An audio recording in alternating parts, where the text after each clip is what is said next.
आज मैं स्टार्ट करने जा रहा हूं ज्योमेट्रिकल ऑप्टिक्स का लेक्चर नंबर 3, ठीक है, लेक्चर नंबर 3 आज।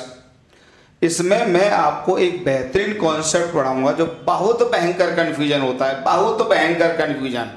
ये समझ लो मेरे इतने साल पढ़ाने के बाद मुझको यहां से ये बात समझ में आई कि अगर किसी को ऑब्जेक्ट, इमेज और सोर्स के बारे में पिक्चर क्लियर ना हो तो पूरी ऑप्टिक्स में उसके कंफ्यूजन कभी दूर ही नहीं हो सकते।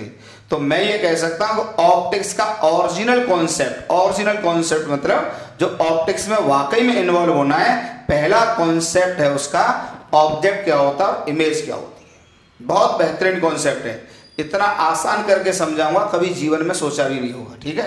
हाँ, कंफ्यूजन कभी दूर नहीं होंगे, लेकिन अगर कायदे से चीज समझ ली तो कोई कंफ्यूजन नहीं आएगा, एक को कंफ्यूजन नहीं होगा, ठीक है। तो लिखना शुरू करते हैं। सोर्स, ऑब्जेक्ट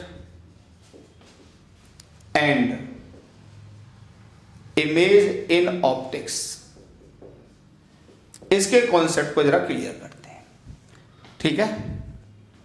तो एक एक करके जरा स्टार्ट करते हैं। तो सबसे पहले मैं सोर्स के बारे में बताता हूं। सोर्स क्या होता है?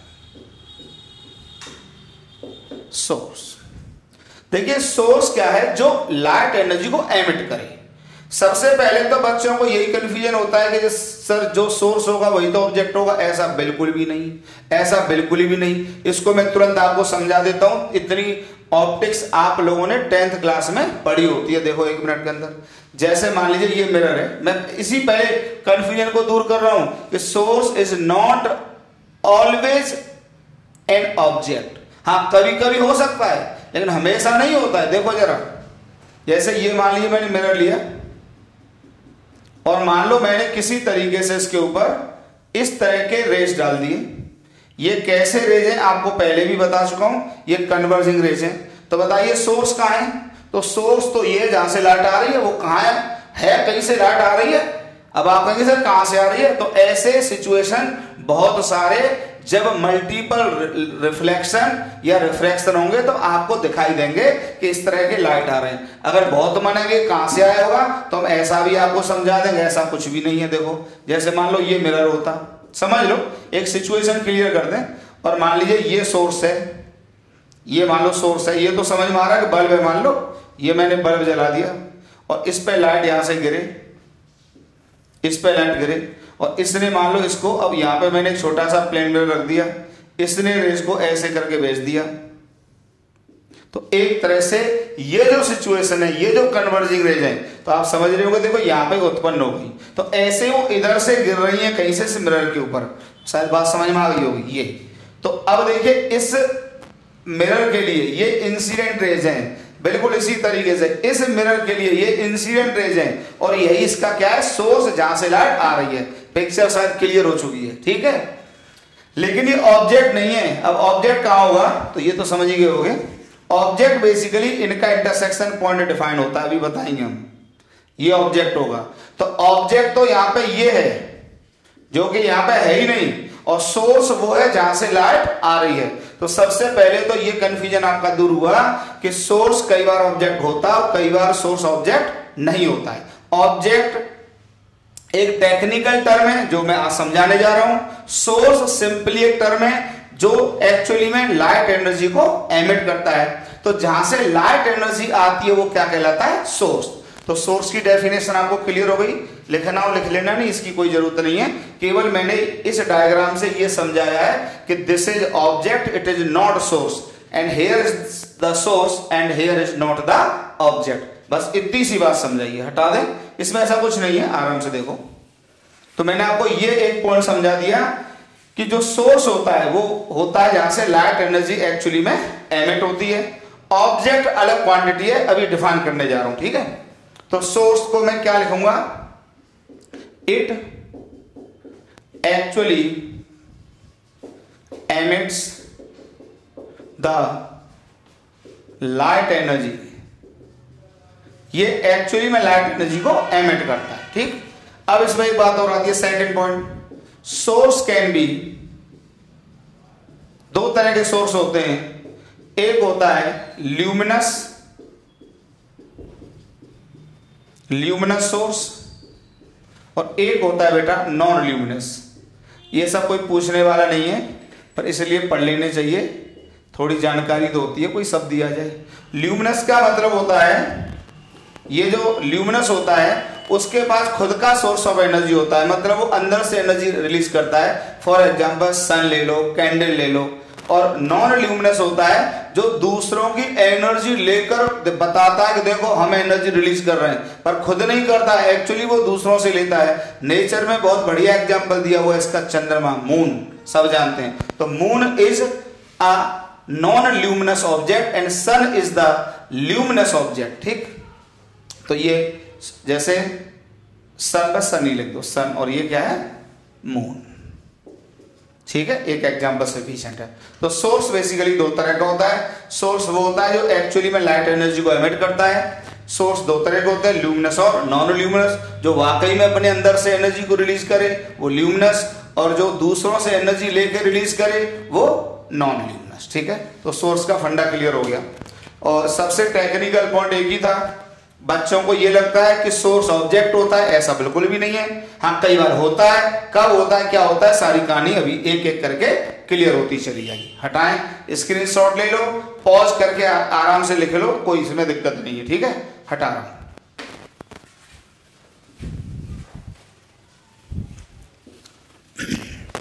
अब मैं डिफाइन करता हूं बच्चों, ऑब्जेक्ट क्या होता है। अब ऑब्जेक्ट और इमेज डिफाइन करने जा रहा हूं। इसके लिए कॉन्सेप्ट पकड़ाना चाहता हूं, कॉन्सेप्ट, जिंदगी में कंफ्यूजन नहीं आएगा। तो देखो, जब मैं आपको बीम पढ़ाया था शुरुआत में पहली लेक्चर में, तो बीम के बारे में मैंने 3 तरह के बीम आपको बताए थे। मैंने कहा था पैरेलल बीम होती है, एक होती है कन्वर्जिंग बीम, ऐसी बीम जैसे जैसे आगे बढ़े उसके बीच की दूरी लगातार घटती चली जाए। एक होती है डाइवर्जिंग बीम, ऐसी बीम जैसे जैसे बीम आगे बढ़े उसके बीच की दूरी लगातार बढ़ती चली जाए। और पैरेलल बीम, जैसे जैसे बीम आगे बढ़े दोनों उसके बीच की दूरी चेंज ना करे।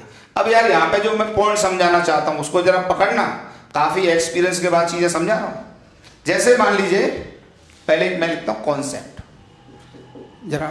जैसे मान लो मैंने कोई बीम ऐसे छोड़ी, ऐसे छोड़ी, या कहीं से आ रही बीम, इसके बारे में क्या कह सकते हो, मतलब इंटरसेक्शन के बारे में क्या कह सकते हो।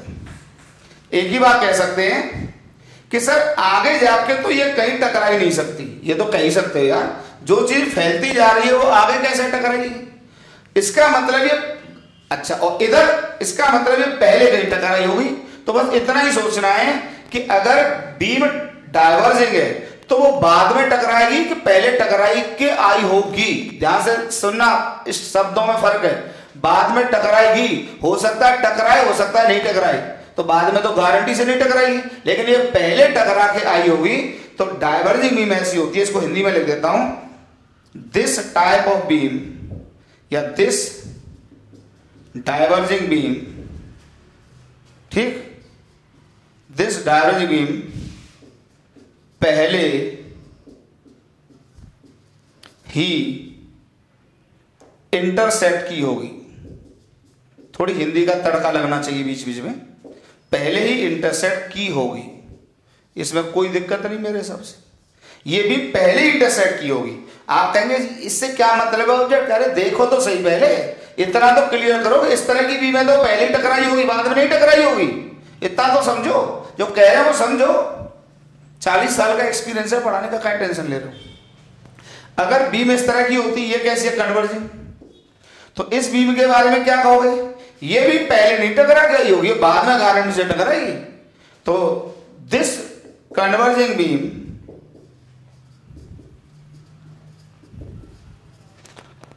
This converging beam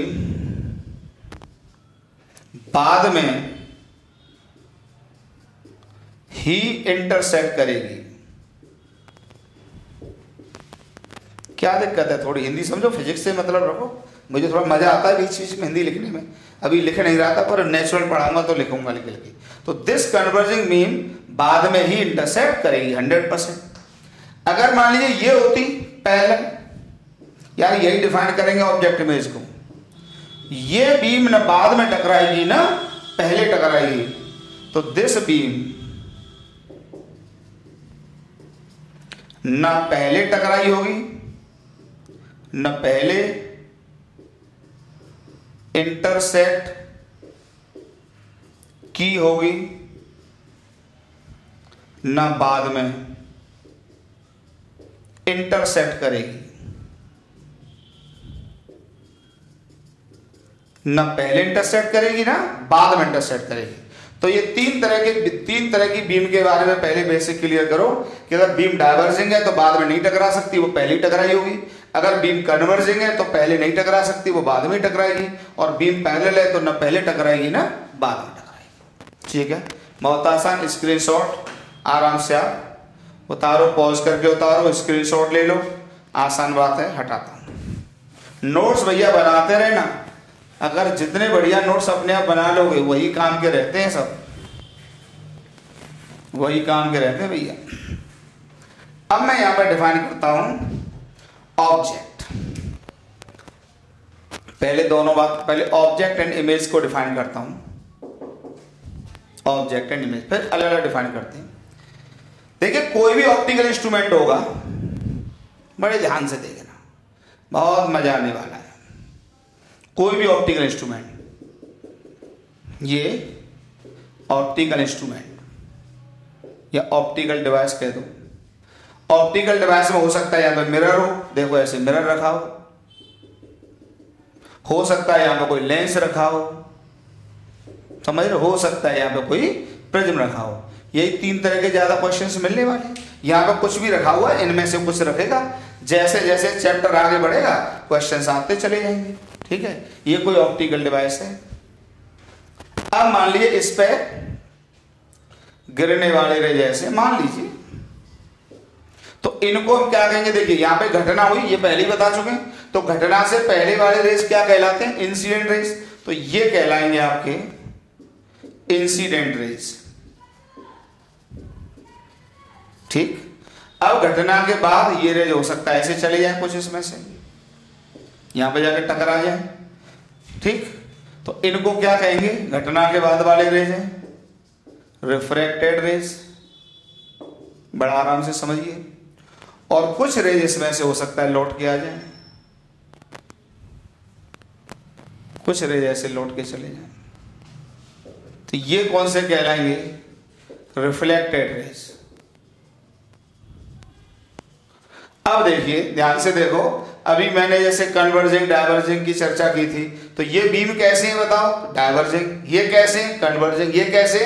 diverging. इधर से देखेंगे भाई, ये डाइवर्जिंग है। ठीक, अब देखिए, जो ऑब्जेक्ट को डिफाइन करेगा, बहुत स्टार पॉइंट लिख रहा हूं, पहला पॉइंट लिख रहा हूं। जो ऑब्जेक्ट होता है वो डिफाइन होता है इंसिडेंट रेज के इंटरसेक्शन पॉइंट से। ये है कंसेप्ट। अभी शुरुआत में एकदम ज्यादा नहीं क्लियर होगा, लेकिन पहले टेक्निकलिटी इसमें क्या है जरा उसको तो क्लियर कर लो। तो object is the point of intersection of incident raise. बात क्लियर हो गई? तो object is the point of intersection of incident. इनका इंटरसेक्शन पॉइंट क्या कहलाता है? ऑब्जेक्ट। दूसरा point, image is the point of intersection of. अब देखिए, जो इमेज होती है वो इनका भी इंटरसेक्शन हो सकता है। तो देखो, ये यहां से ये जाना रिफ्रैक्शन और यहां से ये जाना रिफ्लेक्शन। तो रिफ्लेक्शन होगा तो रिफ्लेक्टेड रे का इंटरसेक्शन पॉइंट क्या कहलाएगा? इमेज कहलाएगा। और अगर रिफ्रैक्शन होगा तो रिफ्रैक्टेड रेज का पॉइंट ऑफ इंटरसेक्शन क्या कहलाएगा? इमेज कहलाएगा। ठीक है, मैं जैसे पॉइंट के नाम दे देता हूं, ए दे देता हूं, इसका इंटरसेक्शन इधर होगा। अरे इतना तो सब जानते हैं भाई, ये तो बता ही चुके हैं। ये आगे टकरा ही नहीं सकते, पीछे टकराए होंगे। इसको मैंने बी कह दिया और इसको यहां सी कह दिया। तो ए क्या है? A is the point of intersection of incident rays. तो ये ऑब्जेक्ट है। और बी क्या है? B is the point of intersection of the reflected rays. तो इस डेफिनेशन के हिसाब से बी क्या होगी? इमेज होगी। पर इमेज किसकी होगी? वो रिफ्लेक्शन की होगी। And similarly C will be the image, क्योंकि C is the point of intersection of refracted rays. तो रिफ्रैक्टेड रेज का पॉइंट ऑफ इंटरसेक्शन भी क्या कहलाता है? इमेज कहलाता है। तो image is the point of intersection of, देखना मैं लिख रहा हूं, रिफ्लेक्टेड रेज,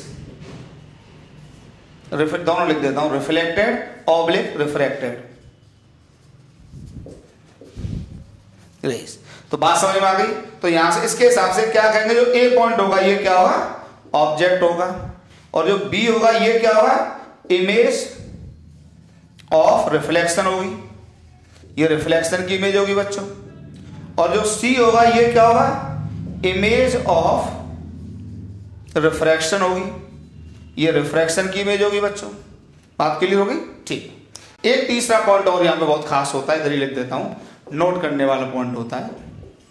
देखो, कोई भी ऑप्टिकल डिवाइस होगा, जैसे यहां पर मैंने लिया लेंस, लिया मिरर, लिया कोई भी लिया, एक ऑप्टिकल डिवाइस का एक ऑब्जेक्ट होता है, एक इमेज होती है।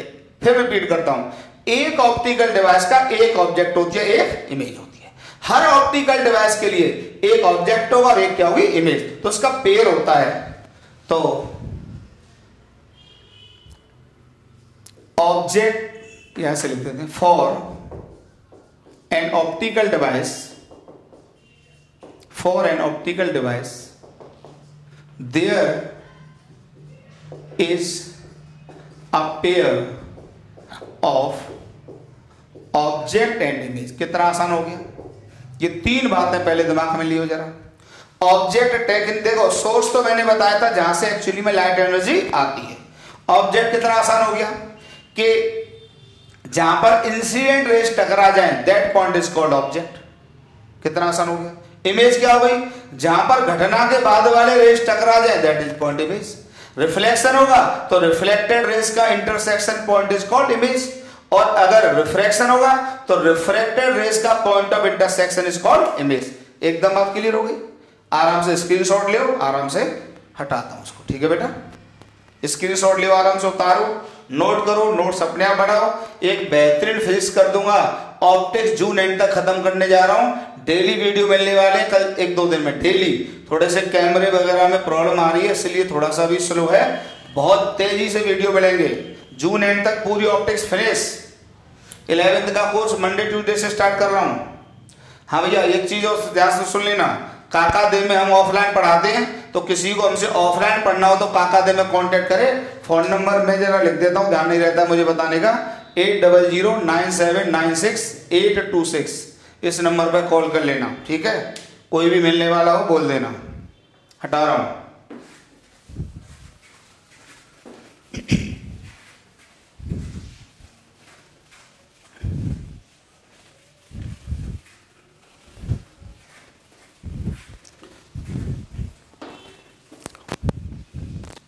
अब जरा मैं ऑब्जेक्ट को अलग से डिस्कस करता हूं।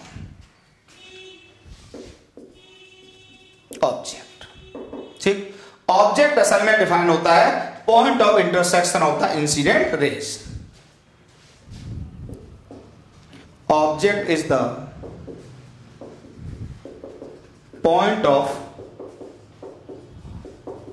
Intersection of incident raise. Incident raise को बहुत कायदे से जानते हो, ठीक है? अब देखिए, ऑब्जेक्ट तुम्हारा दो तरह का होता है, रियल भी होता है और वर्चुअल भी होता है। ऑब्जेक्ट कैन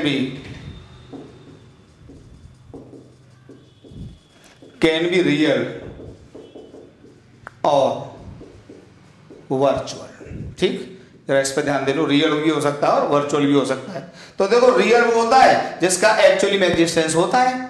रियल क्या, जैसे मैं यहाँ पे खड़ा हुआ हूं तो मैं रियल हूं, और मेरे मान लो ये मेरा बोर्ड एक मिरर होता तो उसके पीछे मेरी इमेज होती, वो रियल नहीं होती। क्यों नहीं होती भाई? आप मुझे हाथ से छुओ तो मैं पकड़ में आ जाऊंगा, लेकिन अगर बोर्ड के पीछे हाथ डाल के उसको छुओगे तो क्या कुछ पकड़ में आएगा? नहीं आएगा। क्यों? वहां कुछ है ही नहीं, कुछ है ही नहीं। जैसे मान लो पानी, आप बकेट में पानी में अपना चेहरा देखो तो आपका चेहरा तो रियल है, पर उसमें जो इमेज बनती है वो तो वर्चुअल है। क्योंकि अगर पानी में हाथ डालकर उसको तुम पकड़ने की सोचोगे तो क्या वो पकड़ में आएगी? नहीं आएगी, क्योंकि वो क्या है? वर्चुअल है। तो वर्चुअल है बड़ा सिंपल टर्म है, जो एग्जिस्ट ना करे वो वर्चुअल है। वो जो एग्जिस्ट ना करे वो क्या है? वर्चुअल। और जो रियली में एग्जिस्ट करे वो क्या रियल। जैसे आपने कहा कि सर हमें 10,000 रुपये दे दीजिए, अगर हमने दे दिए, हमने कहा कि मान लो हम तुम्हें 10,000 रुपये देंगे, तो अगर दे दिए तो रियल है और अगर नहीं दिए तो वर्चुअल है, क्यों, वो झूठ हो गया। तो जो है वो रियल और जो नहीं है वो क्या, वर्चुअल। बड़ा आसान है, एकदम सिंपलिसिटी से फिजिक्स को समझो, कुछ है ही नहीं। ठीक, अब देखिए रियल ऑब्जेक्ट क्या होगा। हाँ ये ध्यान रखना, चाहे ऑब्जेक्ट रियल हो चाहे वर्चुअल हो, इंटरसेक्शन इंसिडेंट रेज का ही देखेंगे। ठीक, तो रियल ऑब्जेक्ट, अब आराम से देखना रियल ऑब्जेक्ट में क्या होगा। रियल ऑब्जेक्ट में क्या होगा, जो इंसिडेंट रेज होंगे वो 100% इंटरसेक्ट करने चाहिए फॉर रियल ऑब्जेक्ट।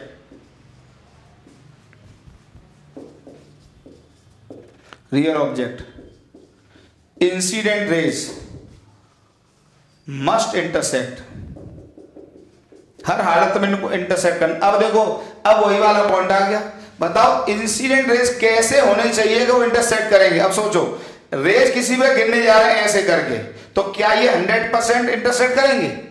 आप वो सर करेंगे, मैं कह रहा हूं नहीं करेंगे। क्यों नहीं करेंगे, देखो तो देखो, अगर मान लो ये ऑप्टिकल डिवाइस होता और मान लो रेज ऐसे जा रहे थे, अपने आप देख लेना, तो अब हो सकता है ये इसके बाद मोड़ दे। आप कहेंगे सर ये कर तो गए इंटरसेक्ट, नहीं भैया ये तो रिफ्रैक्टेड रे हैं, इंसिडेंट तो ये हैं, तो ये आगे जाके गारंटी से इंटरसेक्ट किए ही नहीं, क्योंकि ऑप्टिकल डिवाइस है, इनका रास्ता बदल दिया। इसलिए बताइए ये जो इंटरसेक्शन है रियल है कि वर्चुअल है? ये वर्चुअल इंटरसेक्शन है, ध्यान से देख लो। लेकिन अगर यही ऐसे होता, एक एक बात समझ लेना, ये ऐसे होता, ये ऐसे होता, भले इसका ये रास्ता पलट देता, पर बताइए देखो ये बाद में तो टकरा ही नहीं सकते थे, क्या ये वाकई में यहां पर टकराए होंगे? तो ये कैसा ऑब्जेक्ट है, रियल है।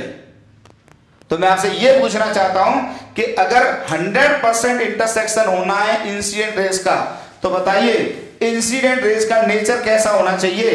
तो आंसर आना चाहिए इंसिडेंट रेज होने चाहिए डाइवर्जिंग।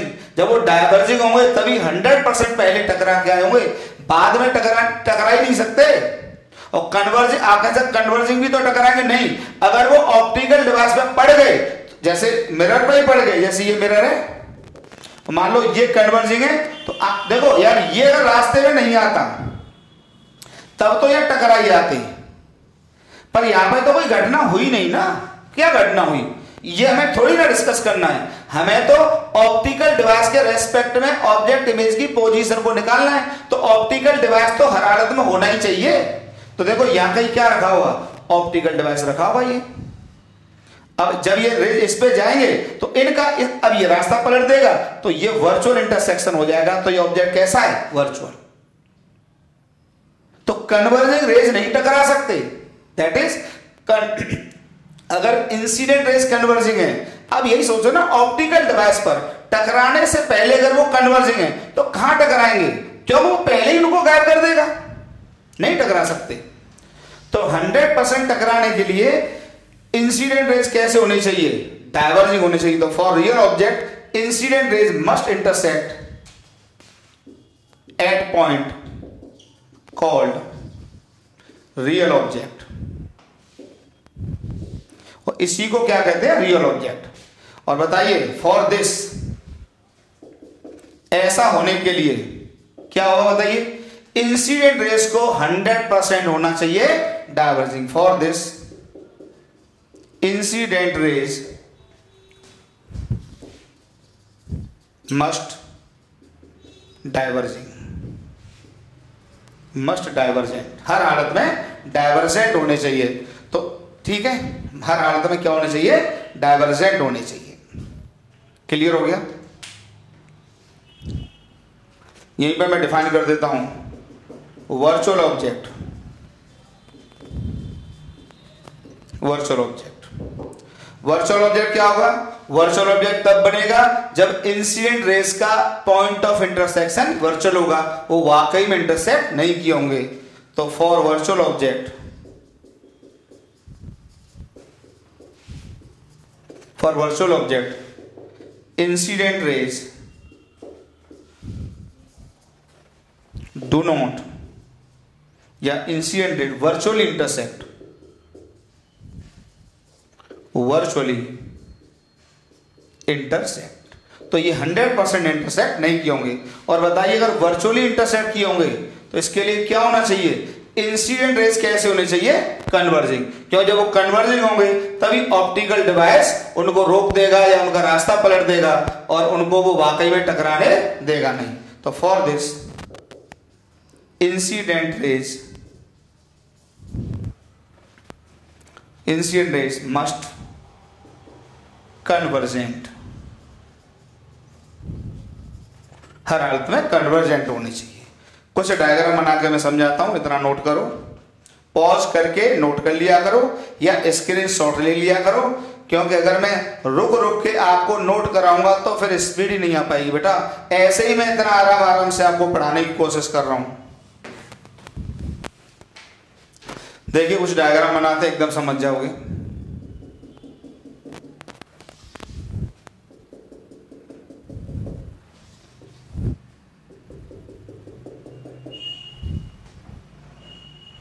चलो यही समझ लो।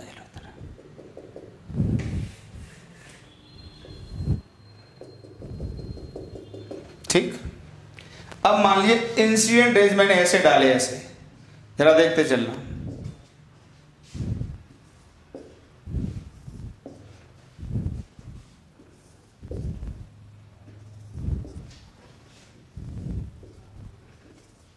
ठीक है, ये अभी मैंने रिफ्लेक्टेड रेज की बात ही नहीं की है, क्योंकि उनका इंटरसेक्शन तो क्या डिफाइन करेगा, इमेज डिफाइन करेगा। तो फिलहाल तो ऑब्जेक्ट की बात हो रही। अब देखो वो तो क्लियर है ही आपको कि अगर इंसिडेंट रेज कन्वर्जिंग है तो फिर इनका इंटरसेक्शन वर्चुअल होगा। तो देखो इधर तो टकरा ही नहीं सकते और ये इनका रास्ता पलट देगा। कैसे भेज देगा, ऐसे भेज देगा। तो अब इनका इंटरसेक्शन चाहिए तो इधर कुछ हो ही नहीं सकता, तो आपको डॉट डॉट में जाना पड़ेगा, आपको डॉट डॉट में जाना पड़ेगा सब। तो बताइए ये कैसी इमेज हो गई, ऑब्जेक्ट कैसा हो गया, वर्चुअल ऑब्जेक्ट। कंसेप्ट क्लियर हो गया मेरे हिसाब से। अब इनकी बात कर लेते हैं। ये इंसिडेंट रेज हैं, इसके जैसे ही इस ऑप्टिकल डिवाइस में पड़े होंगे तो रास्ता तो पलट दिया इसने लोग, तो इसके बाद तो नाम बदल गया ना। अब क्या नाम पड़ गया, रिफ्लेक्टेड रेज। और आगे जा ही नहीं सकते। अब ये पीछे 100% टकरा के आए होंगे, क्योंकि इधर तो एग्जिस्टेंस है ही इनका। तो ऑब्जेक्ट हो गया रियल ऑब्जेक्ट। बहुत आसान है, यहां पर आ जाओ। एंड सिमिलर, तो ऐसे ये तो इनका रास्ता को ऐसे पलट दे, ऐसे पलट दे। तो इसके बाद तो नाम ही बदल दिया ना, ऑप्टिकल डिवाइस ने इनकी कहानी बदल दी, नाम ही बदल दिया। और ये बाद में है ही नहीं, पहले टकरा के आए होंगे। तो ये क्या है बताइए, रियल ऑब्जेक्ट। जरूरत ही नहीं।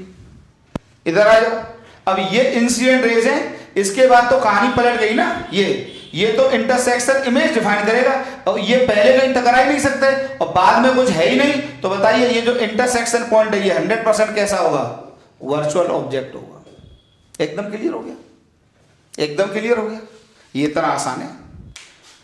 तो वर्चुअल ऑब्जेक्ट के लिए कन्वर्जिंग रेज होनी चाहिए, जेई में सवाल आ चुका है एक बार। और रियल ऑब्जेक्ट के लिए रेज डाइवर्जिंग होने चाहिए। बाद बाकी तो देख के समझ में बहुत आसानी से आता है। हालांकि मैं इसको और आसानी से बच्चों को समझाता हूं, थोड़ी देर बाद बताना चाहता था पर पहले ही बता देता हूं कि मिरर के सामने रियल होता है ऑब्जेक्ट और मिरर के पीछे वर्चुअल होता है। इससे आसान तो कुछ भी नहीं है। मिरर के सामने कुछ भी हो वो रियल और मिरर के पीछे वर्चुअल, क्योंकि मिरर के पीछे कुछ हो ही नहीं सकता भाई। रिफ्लेक्टिंग सरफेस पे कोई भी रे गिरेगी, पीछे तो जा ही नहीं सकती। अगर पीछे ऑब्जेक्ट चला गया तो वो 100% वर्चुअल होगा। इसमें कंफ्यूजन काहे का, जरा सी बात तो है भाई। जो भी होगा सामने होगा, मिरर के सामने, और वो क्या होगा, रियल। अब इसको ऐसे भी दिमाग में सोच लो कि मिरर के सामने सब कुछ रियल और मिरर के पीछे सब कुछ वर्चुअल। एकदम आसान है। ठीक, अब जरा इमेज को लेते हैं।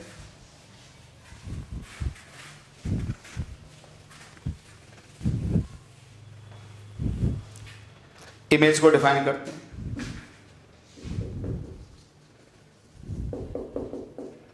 देखिए जो इमेज होती है ये असल में इंटरसेक्शन पॉइंट होगा रिफ्लेक्टेड रेज का रिफ्लेक्शन में और रिफ्रैक्टेड रेज का रिफ्रैक्शन में। तो इट इज द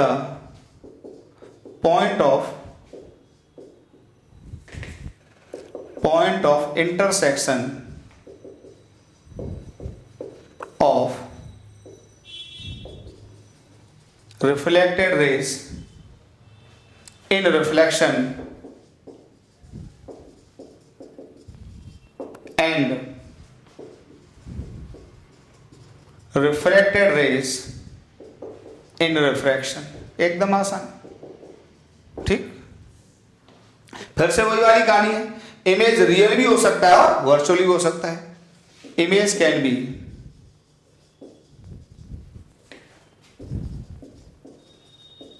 रियल और वर्चुअल, इमेज रियल भी हो सकता है और वर्चुअल भी हो सकता है। तो फिर से वही वाली बात आ जाती है, रियल इमेज। अब तो एकदम आसानी से समझने लगोगे। रियल इमेज कब बनेगा? जब रिफ्लेक्टेड या रिफ्रैक्टेड रेस का पॉइंट ऑफ इंटरसेक्शन एक्चुअल होगा। एक्चुअल कब होगा? जब रिफ्लेक्शन के बाद रेज बताओ डाइवर्स के कन्वर्ज, अगर डाइवर्स कर गए तो वो कभी टकरा ही नहीं सकते, क्यों? अब हमें घटना के बाद इंटरसेक्शन देखना है, तो डाइवर्स कर गए तो कभी नहीं टकराएंगे, वो कन्वर्ज करेंगे तभी 100% टकराएंगे। तो बताइए क्या आएगा? इफ रिफ्लेक्टेड, या इसी में लिख देता हूं refracted rays 100% intersect, then image is real। कितना आसान है। then image is real, और for this, इसके लिए क्या होना चाहिए? for this reflected या फिर refracted rays must कैसी होनी चाहिए? कन्वर्जेंट होनी चाहिए। मस्ट कन्वर्जेंट, हर हालत में क्या होना चाहिए? कन्वर्जेंट होनी चाहिए, तभी वो टकराएंगे, अदरवाइज नहीं टकराएंगे। फिर सेकंड आ जाता है वर्चुअल इमेज। तो ऐसे इसको सेम सोच लो। तो यहां पर क्या होगा? इफ रिफ्लेक्टेड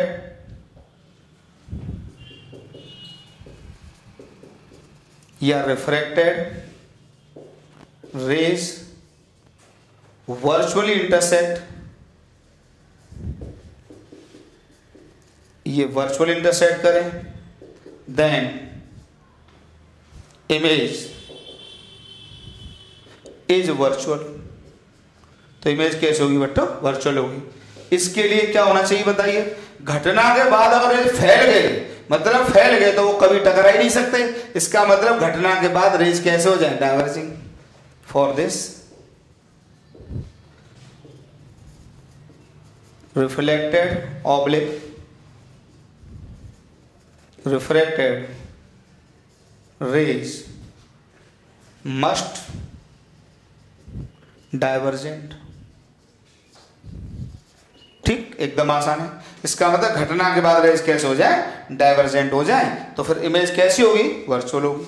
आराम से पढ़ो, नोट करो, पॉज करके नोट करो या स्क्रीनशॉट लो, ठीक है? कोई कंफ्यूजन नहीं है, हटा रहा हूं। बहुत आसान है, एक एक चीज क्लियर करो। देखो जरा, जैसे ये कोई भी ऑप्टिकल डिवाइस ले लिया हमने, 2-3 ऑप्टिकल डिवाइस समझा देते हैं, अभी ये समझ में आ जाएगा। अभी खुद पहचानने लगोगे कि सर ये तो रियल होने वाला है, अभी पहचानने लगोगे जब अवधेश भैया को फिजिक्स सिखा दिया हमने। देखो अब देखना, घटना मतलब इसमें से निकलेंगे तभी तो घटना के बाद वाले होंगे। मान लिया रेज ऐसे गए, ये इंसिडेंट नहीं है, ये रिफ्लेक्टेड है, ठीक? तो बताइए इनका इंटरसेक्शन, चलो यार तो कोई कंफ्यूजन में दिखाया था। मान लो ये ऑब्जेक्ट है, ठीक, और ये ऐसे चले गए, तो ये ए है,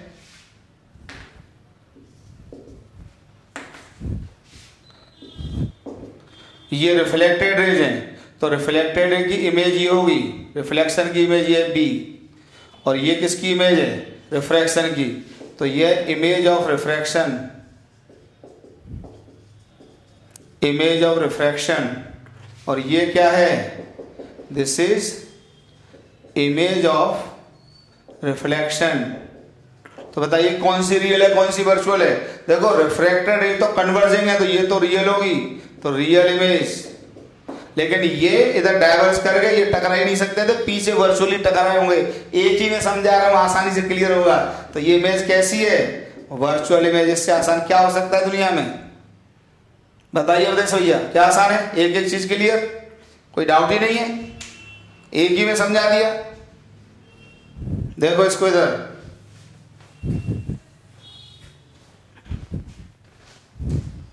फिर देख लो, मान लो ये ऑप्टिकल डिवाइस है। हाँ, ये बात जरा दिमाग से ना निकल जाए, एक ऑप्टिकल डिवाइस के लिए एक ऑब्जेक्ट इमेज का हमेशा पेयर होता है।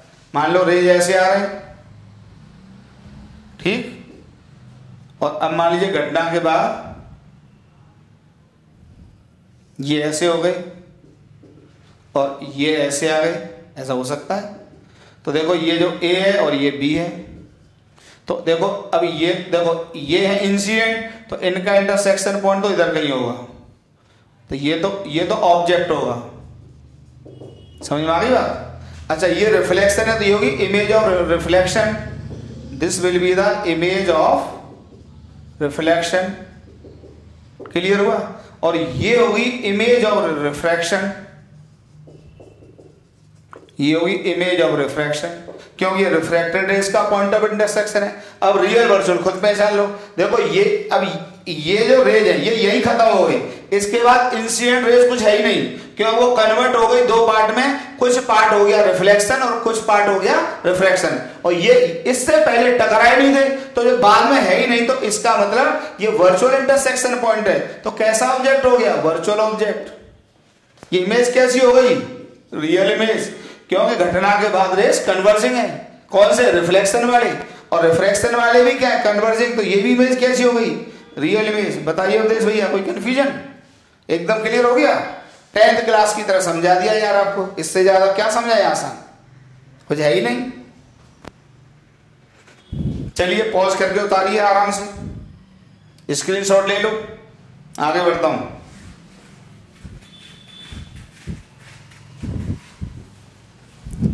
अब देखो कुछ प्रैक्टिकल एग्जांपल्स।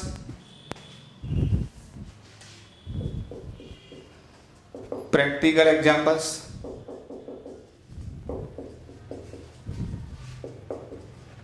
प्रैक्टिकल एग्जांपल्स देखिए, ये जो क्वेश्चंस में यूज होंगे, एक बात ध्यान रखना जो पहले से बताई, हर ऑप्टिकल डिवाइस के लिए एक ऑब्जेक्ट इमेज पेयर होता है।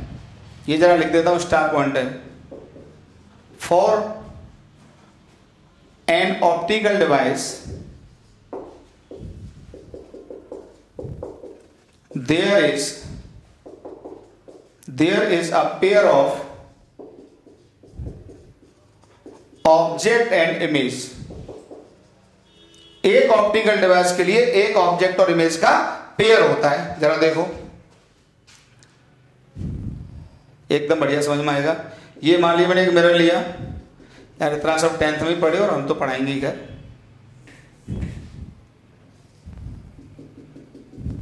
इसको मैंने M1 का M2। अब यहां पे ऑप्टिकल डिवाइस मैंने कितने लिए? 2 लिए हैं, एक M1 ऑप्टिकल डिवाइस और एक M2 है। मान लीजिए रेज यहां से इस तरीके से आ रहे हैं, इस तरीके से आ रहे हैं। अब ये देखिए, ये इंसिडेंट रेज, सोर्स इधर होगा, इनका इंटरसेक्शन डिफाइन करेगा ऑब्जेक्ट। ध्यान से सुन लेना, ठीक? तो ये क्या होगा? अब आप इसके बाद तो इनका नाम ही बदल जाएगा, क्योंकि इनको रिफ्लेक्ट कर देगा। मान लो ऐसे रिफ्लेक्ट कर दिए, तो इनका पीछे इनको बढ़ाना पड़ेगा इंटरसेक्शन पॉइंट के लिए। बड़े ध्यान से देखिए, तो ए पॉइंट कह रहा हूं, ये है रियल ऑब्जेक्ट फॉर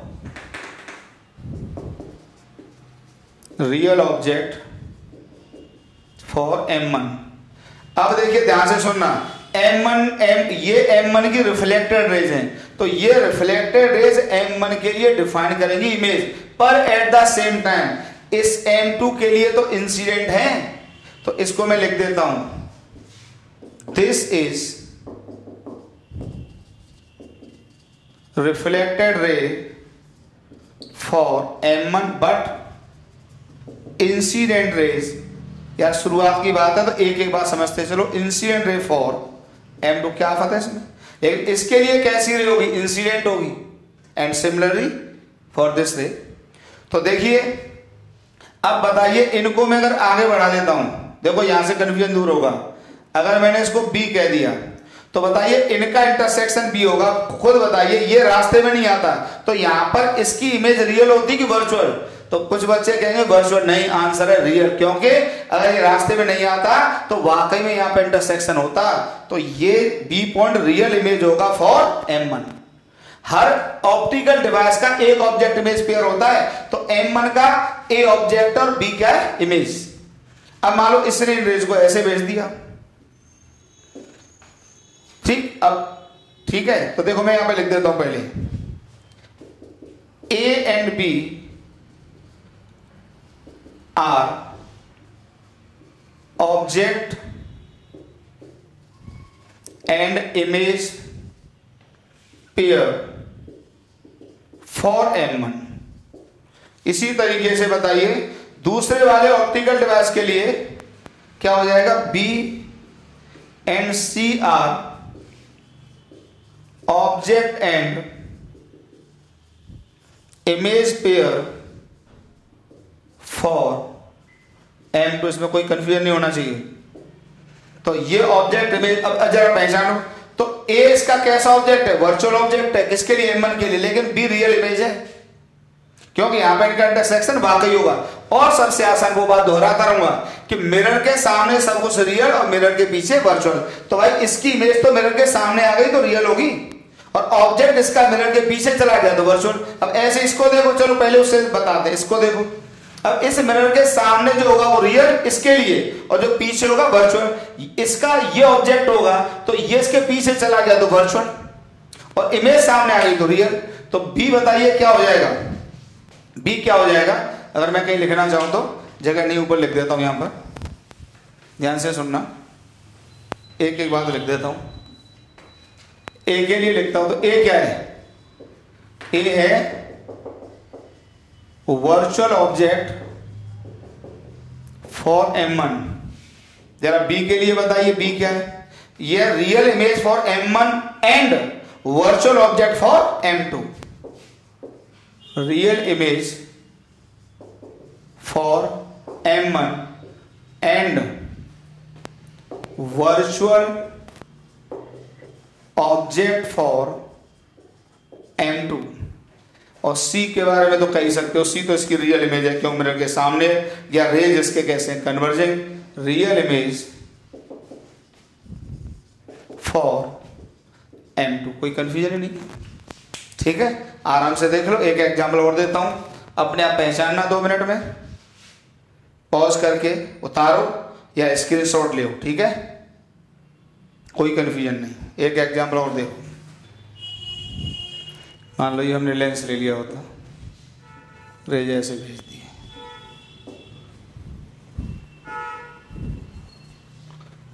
अब जा तो टकराने रहे थे, अब रास्ते में रख दिया मिरर, इसने भेज दिया यहाँ, ठीक। अब देखिए इसको मैं ए कह रहा हूँ, इसको डॉट डॉट में बढ़ा दो क्योंकि ये तो फाइंड आउट करना ही होगा, अब तो इतना आ गया होगा। इसको बी कह रहा हूँ, इसको सी कह रहा हूँ। तो देखिए ये है ऑप्टिकल डिवाइस 1 और ये ऑप्टिकल डिवाइस 2। तो देखो फॉर ऑप्टिकल डिवाइस 1 बताइए A and B are object and image pair. ये ऑब्जेक्ट और इमेज पेयर है। इसी तरीके से बताइए फॉर ऑप्टिकल डिवाइस 2 बताइए बी और सी क्या होंगे, ऑब्जेक्ट इमेज पेयर होंगे। B and C are object and image pair. भाई ये तो पहले ही बता चुका हूं, हर ऑप्टिकल डिवाइस के लिए एक ऑब्जेक्ट होता है और एक इमेज होती है, दोनों का पेयर होता है, ठीक। अब देखिए, अब जरा इसके लिए पहचानते हैं, ये इसके इंसिडेंट रेज है तो गारंटी से पहले टकराए होंगे, तो यहां पे लिख सकते हैं ए क्या है बताइए, real object for optical device 1, ठीक। और बताइए बी को क्या कहोगे? देखो बी में ही कंफ्यूजन आता है, पर आप ऐसे सोचो ये नहीं होता, तो इसने तो रेस को कन्वर्स किया है ना, तो ये कहेगा भैया मैंने रेस को कन्वर्स किया है तो मैं तो अपनी इमेज रियल बनाऊंगा, क्यों? मैंने तो कन्वर्स किया है। तो बी क्या होगी बताइए? Real image for optical device 1 but या एंड। इसके लिए क्या है? अब इसके लिए ये इंसिडेंट रेज का काम करेंगी इस ऑप्टिकल डिवाइस के लिए, तो इनका इंटरसेक्शन, अब ये पहले तो टकरा ही नहीं सकती क्यों? कन्वर्जिंग थी, बाद में टकराने इसलिए जाएंगी क्योंकि इसने पहले ही वापस कर दिया, तो क्या हो जाएगी? Virtual image and virtual object for optical device 2। सी के बारे में क्या होगा? ये तो साफ साफ है, इसके लिए रियल इमेज है क्योंकि इसने कन्वर्स करा दिया, तो रियल इमेज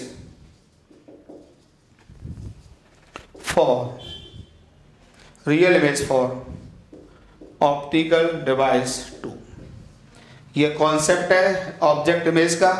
अभी भी कोई इतना बेसिक तुम क्लियर कर लो, ठीक है? इसके बाद सारे कंफ्यूजन क्वेश्चंस के थ्रू एक एक क्लियर कर दूंगा, एक कंफ्यूजन नहीं छोड़ूंगा। कॉन्सेप्ट सिखाऊंगा, कॉन्सेप्ट फिर से रिपीट कर देता हूं। अगर किसी को ऑफलाइन कोचिंग के लिए मुझसे कांटेक्ट करना है तो काकादेव में आकर रघुराज सर नाम पूछ लेना, नाम काफी है, एड्रेस की कोई जरूरत नहीं, कोई भी बता देगा कहाँ पे पढ़ाते हैं, कोई भी बता देगा, ठीक है? इतना हल्का नाम नहीं अपना, ओके? ठीक है, तो बेटा आज की क्लास यहीं से रोकते हैं और पढ़ाई करते रहो, खूब मेहनत करो, मेहनत से कभी कोई समझौता नहीं करना चाहिए। चलिए, बेस्ट ऑफ लक। चलिए, ठीक है।